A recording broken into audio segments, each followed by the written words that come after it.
అబాసు పాలైతున్నావు. ఎవడు పుట్టినోళ్ళు వీళ్ళంతా, ఎవడు తెలంగాణ తెచ్చుకుంది, ఎవడు ఒకడే తాగుబోతులు అంటాడు, ఒకడే ఈవిడంటాడు. వంటి మీద పెట్రోల్ పోసుకొని తెలంగాణ తెస్తే అర్థమైంది తెలంగాణ నిరుద్యోగుల పవర్ ఏందో.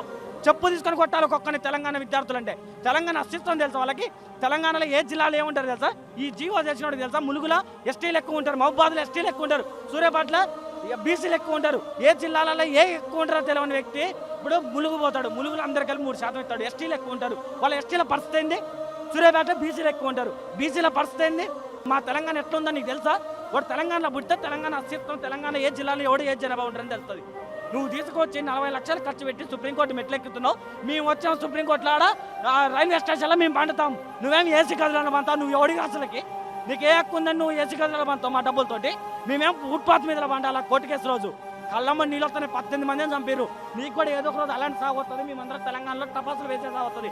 పెట్టుకోబా, కేసులు పెట్టుకుంటే పెట్టుకోబా, నీకు భయపడేటోడే లేడు.